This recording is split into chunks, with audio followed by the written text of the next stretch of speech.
Hello guys, good day. We are now in lesson 4, directing and supervising. So for our topics for today, we're going to differentiate magkakaiba itong mga terms na to directing, supervising, and even leadership. The leadership traits and different styles. Yan. Sige, samahan niyo ako. So, what is directing? What is supervising? Actually, supervising is under the umbrella of directing, okay? So, directing, may 4 na elements pala siya, okay? So, being a leader, supervising, communicating kung anong mga goals, objectives, and motivating, influencing people, guys, they are under the directives of directing. Okay? At mas narrow scope ang supervising. So, yung supervising, you want to get things done. Yan. So, you guide and direct the efforts of the employees, making sure yung efforts nila is that you're achieving your goal. Okay? For directing, it has a wider scope. It has a higher level of leadership or management. So, sila yung mga nagpo-formulate ng mga policies, nagsiset ng standards, at yung supervisor or supervising, they will make sure that these policies, these standards are implemented at their own level, okay, sa mga empleyado nila who are under them. So directing, so they have the power to give financial incentives, non-financial incentives. Supervising, guys, nagre-recommend lang sila. Ma'am, sir, sabihin niya sa higher level of management, I recommend Mr. Juan de la Cruz. Yan, he has an exemplary performance. Bigyan niyo po siya ng bonus. Yan, nagre-recommend siya. And directing leads the efforts of the managers and supervisors kasi higher level of management, and supervising only the efforts of employee under them. Okay? Sabihin ko naman malinaw, correct? So let's learn more, okay? Elaborate more on directing. So it is the means employed to encourage. Yan. So yun, may motivating element. All personnel in the organization to accomplish. Yan. So you want to direct their or guide their efforts to accomplish the assignment given by them, given them by management in order to achieve the objectives in the manner that they were planned and organized. Okay? So mapapansin nyo may elements of supervising because, di ba, you want them to guide their actions in such a way that they would achieve the objectives. Yan. Kaya nga, nag-overlap yung mga ibig sabihin. So the element of supervision, yan, overseeing, making sure things are done.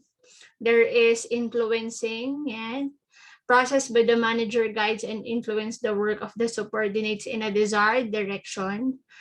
Motivating, yan, inspiring, stimulating, energizing, diba? That you will all be on the same boat, diba? You want to guide them na pare-pareho yung gusto nyong path, yung inspire them na influence them na kung ano yung mission mo or vision mo, yun na yung maging vision nila, di ba? They see what you are seeing as well.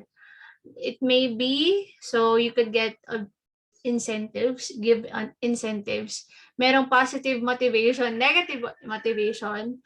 So you could warn them, di ba? That's also a motivation.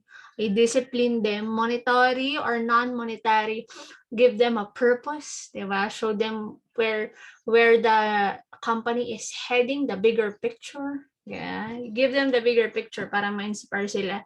So kunyari, sinabi sa mga teacher namin that one day sa UB, sa mga teacher sa UB, that one day the students, kahit pasaway sila at the moment, but after their courses, one day they would be empowered professionals. Wow, di ba? So, mas magandang, yun yung isipin. Yun yung vision na isipin kesa Makikita mo absent na absent ngayon or hindi nagpa-participate, di ba? But when you say that one day, pagtsagaan ko tong estudyante to, and one day they would be empowered. Yan. I'm looking forward to that. Di ba? So, yeah. And communication, yan.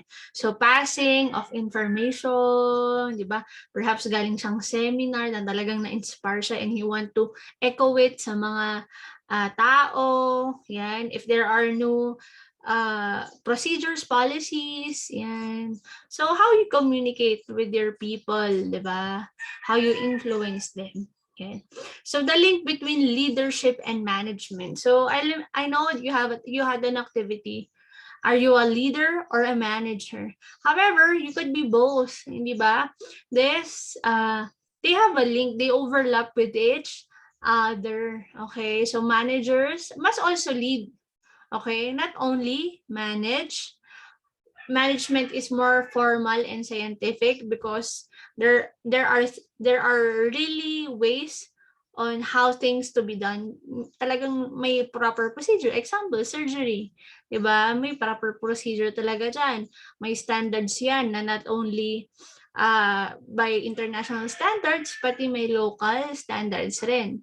And surgeries are well regulated.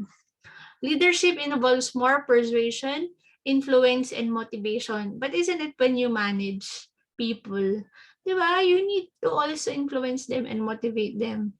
Leadership involves having vision of what organization can become, and to be an effective leader also must be an effective manager. Okay, so they overlap. So here are the characteristics and traits of effective leaders. Yan. So I think ano naman to, pag sinabing drive and passion, I think you could share your insight about it.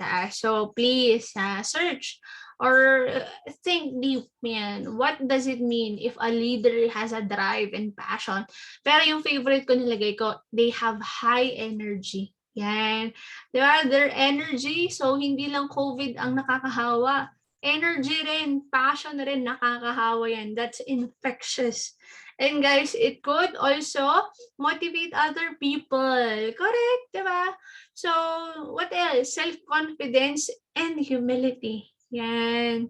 So guys, I tell you that humility is always attractive. Passion is attractive. Talagang people who are passionate, talagang napapansin ko yung effort nila. It gets my attention. However, people who are humble, yan, they also get my attention. Yan. So making others more important than yourself. Yan. So guys, humility and being passionate, guys, are desirable traits. And I hope, guys, that these are the traits that you are working on in yourself, diba? Want to be more humble. Yan. Sabi, yan, mas maganda na yung iba yung hina-highlight mo kaysa yung sarili mo, di ba? Parang, wala namang guys gusto ng mayabang, hindi ba? And humility is more attractive. We have power, motive. So a leader, guys, they have a desire to dominate, to influence. Diba? Dapat you have to really like what you're doing, that you want to have power, yan. You want people under you. And that does not mean that you want people under you, you will not take care of them, okay? So, at some point, diba, you should also know, you want power, but you know how to use it, ba? Trustworthiness and honesty. So when a leader is trustworthy and honesty, they could gain more respect, diba? When someone is very honest, yan. If they don't know the answer, they say, I don't know, I need help. Yan, talagang mas na-appreciate niyan ng mga tao. And yun, pag marami ka nang tinatago, yan, natatakot din yung mga empleyado, bakit ang raming tinatago ng kumpanyang ito? Yan. Yan, good intellectual ability, knowledge, and technical competence. Yan. At some point, diba, leaders doesn't have to know everything, but they should be competent in their field. Okay? Dapat may skills talaga sila. Sense of humor. So, a leader, yan, could is able to diffuse any tension through sense of humor, but use it sparingly, okay? So, may mga nagja-joke, basta mahirap gamitin ng joke, okay? So, do not give out jokes. And if it will be offensive, okay? So, kailangan timing yan. Emotional intelligence, yan. How do you relate with each other, di ba? The emotions of others. Yan. And leadership efficacy. Yan. So, your leadership style. Yan. So, your competence when it comes to leading other people. Mahirap yun na, leadership efficacy. So, ano daw merong are leaders born or nurtured, I think.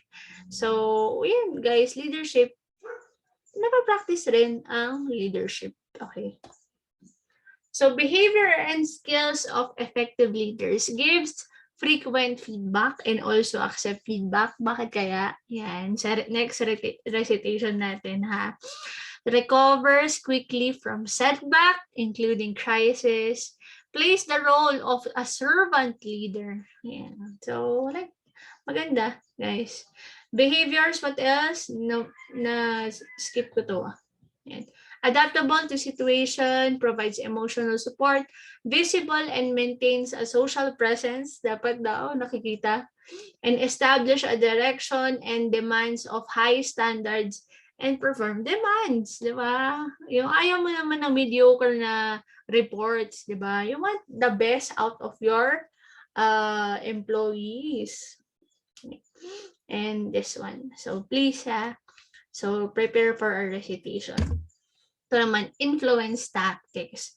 How could we influence other so that they would do what we want? Kumbaga, we influence them, we direct them to ride on our vision niya. May objectives ka. Yan. How will you inspire them or influence them to have the same objectives as you? First is lead by example. I think ito yung isa kong so ito yung hinahanap ko sa mga leaders ko, yan, sa mga supervisors ko, that they would lead by example. They will show parang how should it be done, di ba? Yung ganon. Or leading by values, yan. So they show na their value, example, kunyari, they will raise the standards of the employee na I want you to have integrity, your character, even though no one is looking at you. And it is visible with the character of your leader. Talagang kunyari, walang alam niya, walang nakatingin sa kanya. You're just speaking, or kunyari, basta you're just hiding or inconspicuous. Tapos nakita mo talagang mabuting tao yung leader mo, di ba? That's inspiring. Leaders could appeal to reason. They could say, if you do this, yan, the company will be more profitable, then you will be more profitable. O, di ba? Ganon. Let's work hard, guys, because the profits of the company, ikaw rin ang magbe-benefit. Di ba? Parang ganon. And ingratiation, getting people to like you, yan, getting the favor of other people. We have also exchange. So, striking a bargain or negotiating with your people.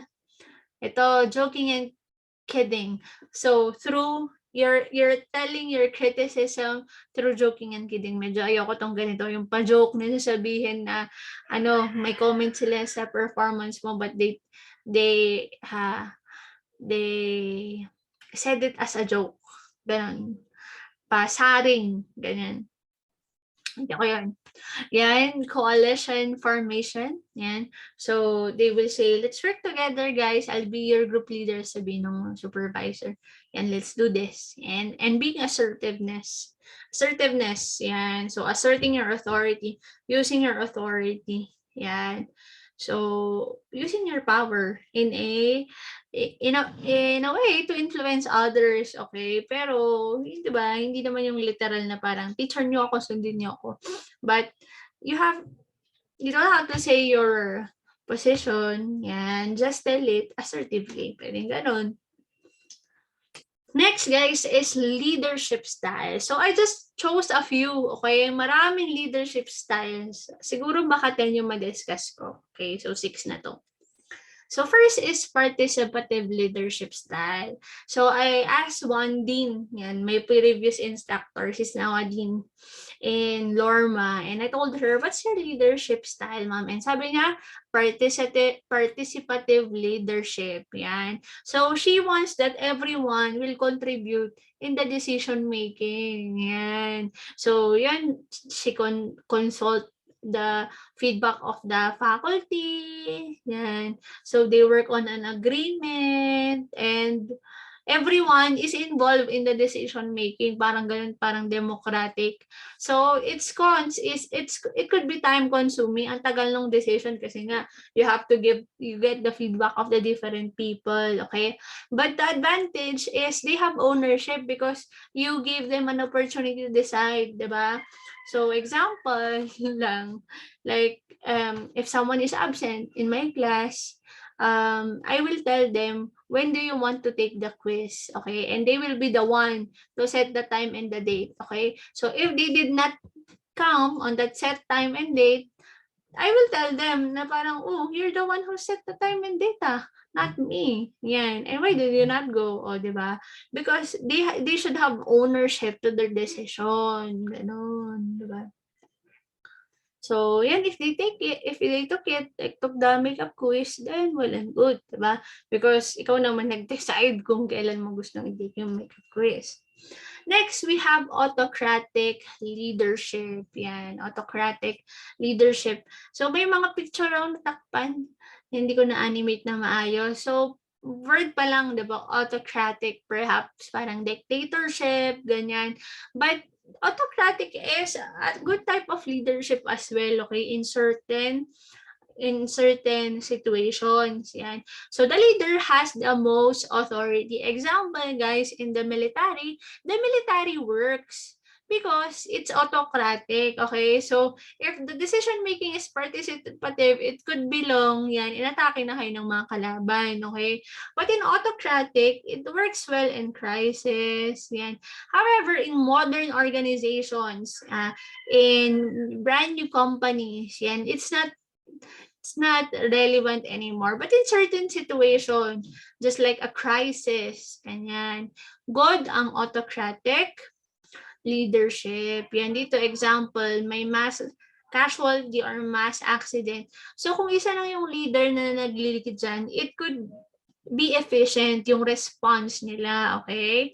So the team is cohesive and consistent because only one is taking charge. So there's an advantage to it. However, the cons, it could stifle creativity, yan, since a person was not able to contribute in the decision making, they feel disengaged, okay? They do not have ownership. They do not have a voice, yan. So not enough room for mentorship or professional growth. Yan. Okay, situational leadership. Yan, maganda naman tong situational because this style of leadership will change depending on the different situation, depending on what the tasks you have to perform, the relationship between the group members and the leaders, the maturity level of the group members, and the leader's authority level. Okay. So depending if the leader is only a supervisor or a top level management, di ba? So example dito, by the situational leadership by individual or groups maturity level. So guys, the leadership could change depending on the maturity of the individual. So first, if they are still an enthusiastic beginner, there is a need for directing, okay? So there should be structure, there should be control, and supervising, okay? Sabi dito, high directive and low supportive. So more on directing talaga. If the the example, bagong graduate yung empleyado, ganyan. And we have disillusioned learner. Yan. So the learner now, you could able to direct them and support them through coaching. Example, parang, so what do you think is the best way to do it? Yan. Coach them on the right direction. Yan.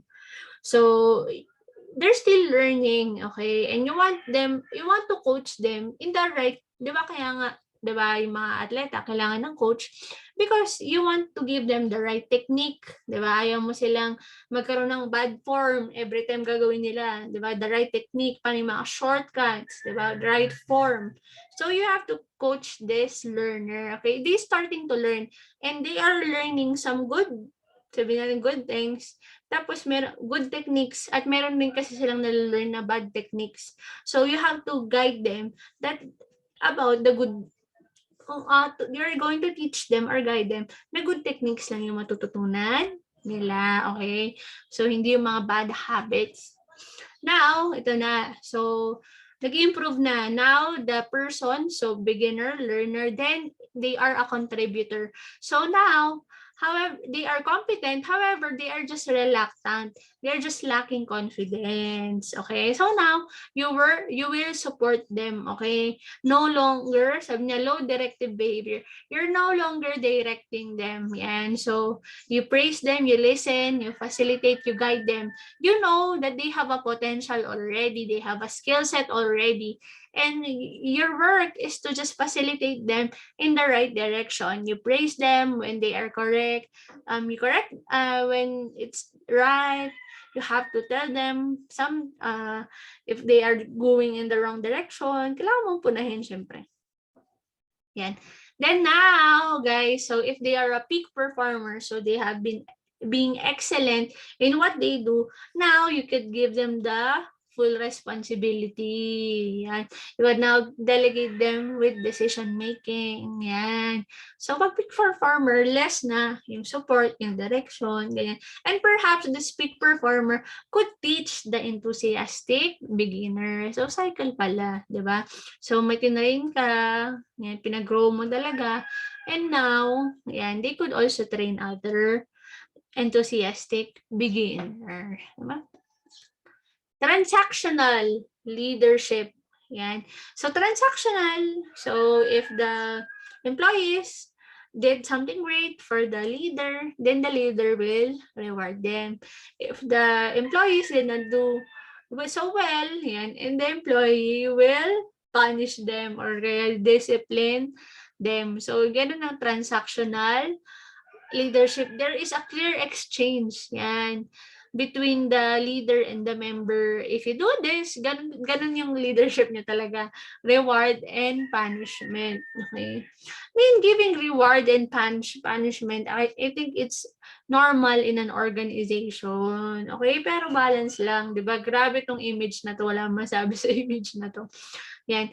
And yung isa sa ano dito, sa cons talaga dito, what if the person is not driven by extrinsic motivation? Example, financial incentive.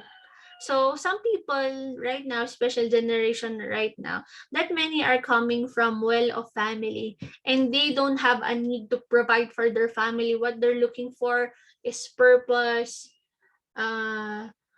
passion. They want to look for something that they will be fulfilled in. Ganyan.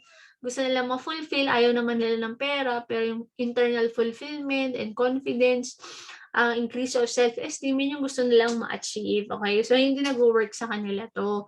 But doon sa mga tao who really needs financial incentives, then this would really work for them. Yan. And what's good about transactional, it has structure and stability since alam mo na, pag ginalingan mo, may reward ka, pag hindi, o di, diba?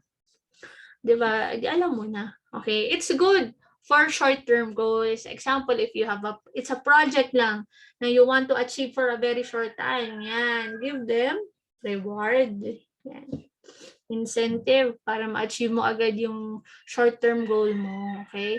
But this one, itong transactional leadership, hindi mo to pwedeng gawin for a very long time. So maganda siya pag mga projects lang.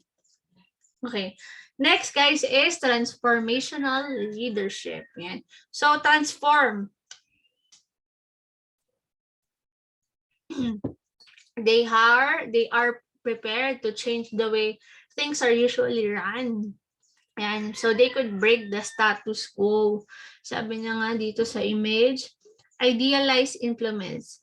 Transformational leaders behave as role models. They could motivate and inspire. They stimulate innovation and creativity. They act as coaches and mentors. So, galing naman ng transformational leadership. So, kailangan ng matinding long preparation to be really a transformational leader, di ba? Yan, you have the ability to motivate the team, conducive to building strong relationship, may relationship. So, hindi lang ka-work, but kunyari, friendship. And encouraging collaboration gives team members autonomy to do their jobs. Cons may not be the best fit for specific organizations. Can cause feelings of instability. So, pag dinidisrupt mo yung mga status quo, example, the employee was working in the company for 20 years, okay? And suddenly, a transformational leader comes in and changes the status quo, di ba? So, it gives you a feeling of instability. Yeah. Lots of pressure on the leader who needs to lead by example. Yan. So, I mean, pressure ka if that's not how you really live, 'di ba? But if you're really authentic, kung talagang yung buhay mo wala ka naman talagang itatago, then you don't have to be pressured, okay? Kung may tinatago ka, kung iba yung hindi your personality, your principle does not match your public life and your private life, doon may pressure, okay? But kung wala ka namang itatago, yan, you don't need to be pressured, okay? And ito isa sa favorite ko talaga, servant leadership. Ang ganda ng photo compared sa mga carrots kanina. That the leader, yan, helps the employees to achieve the goals, puts the needs of the well-being of the followers first. Yan. They adopt a serve first approach. Yan, in the company, grabe itong servant leadership. That the leader acts as a servant. Yan, he comes in to serve, not to be served. But hindi to. But class, yun nga, yung pinag-aaral na natin, they are suitable in different situation and organization. Servant leadership, grabe, pasok na pasok siya sa church, okay? But in some organizations, hindi pasok ang servant leadership. However, ang maganda na pinag-aaralan natin is you could get different leadership styles and morph it into something that is yours. So right now, that you are under a group, diba? Someone is a group leader and someone are group members. Yan. And especially if you're the group leader, yan, it's good that you will put the needs and well-being of your followers first, okay? But there are a lot of also disadvantage. Example, you could be burnt out. You could be tired because serving others is a tiring job, okay? Resource is intensive. You have to train the leaders, other leaders to have serve first mindset. So, hindi lahat kayang mag-serve, okay? And could take longer to see the results and has the potential to be perceived as weak. Okay? So, yan. Pero, since talagang nagsaserve yung leader, di ba? Talagang, they trust the leaders, the workers, do not resign. Kasi mas mga nakikita nila, wow, yung leader namin, pinagsisilbihan kami. Creates a safe environment where people aren't afraid to fail. Ooh, yeah. Galing. Yan, ganda. So you could mix it all up. Yan. And here, guys, nandito na tayo sa managerial grade. So last 5 management styles. So ang maganda dito sa managerial grade, different types of management or types of leadership is whether, yan, the concern of the leader is are they more concerned for people or concerned for results? Ayan. Kasi that would impact your leadership. Okay? So impoverished management, so it shows that it has low concern for people. However, it has more concern for results or your task or productivity. Yung impoverished management, talagang medyo walang pakialam for people, wala rin pakialam for productivity. Okay? So, weird type of management. We also have authority compliance management. So they are highly concerned for productivity but low concern for the people. Okay? So okay to pag short-term goals. Okay? Pero pag long-term, yan, okay. Hindi okay yan. Country club management naman is, I think the people feels like they are in a country club. They feel we're taken care of. However, there is low concern for productivity. The employees are well compensated. However, the productivity is low. Okay? Sa middle of the road management, yan. So it's in the middle.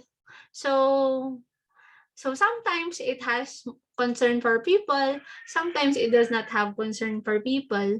Sometimes it is good in getting things done or getting the result. Sometimes it doesn't. So there are compromises in middle of the road management. However, ito team management daw. So this type of management has increased concern for people and productivity. So they care for the people. However, they want to guide these people that they would together achieve their goals. Galing nung ginawa nila, no? So this type of leadership or management are based on their concerns for either people or results. Okay? So same lang rin yan, okay? So do go over it, okay? So when we say concern for people, so they are concerned to the interests of the people. Are they developing? Are they growing?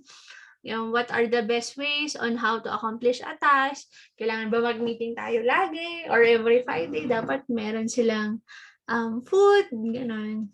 And concern for production. Yan. So, your concern of being efficient and productive. Yan. So, ito lang. So, impoverished management tends to be more disorganized kasi nga low concern for people and production. There is dissatisfaction, disharmony. Sa country club, friendly atmosphere but low productivity. Yan, there are compromises sa middle of the road management. Ito, autocratic or authority obedience. High output in short term, but will be lost through high labor turnover. Maraming nagne-resign kasi walang pakialam sa tao, mas may pakialam sa productivity. Guys, I remembered my friend, she's working as a medical technologist abroad. And sabi niya, sobrang limited lang daw, isa ba rin siya nag-work. At ang konti daw nilang medical technologist sa hospital na yon. And she was working 12 hours a day without day off. Grabe, no? Without day off. And there was a time that she had COVID. So doon lang siya naka-day off. Nung nagka-COVID siya, 5 days nga lang yung nila, yung day off nila. And however, the management was saying na, no, just wear a mask. Go still to work because mawawalan ng trabahador kung hindi kayo pumasok, di ba? So ganoon, matindi. Yan, masarap mag-resign pag ganoon. But they don't care about the people, they just don't care because she was in molecular bio lab. So that's the lab which has the most income, hindi ba? So kailangan pumasok siya. Kung hindi siya pumasok, walang kita, di ba? And team management. So team environment is based on trust and respect. High satisfaction, motivation, and high production. Okay, guys, that's it for today. Thank you for joining me. Bye-bye, guys.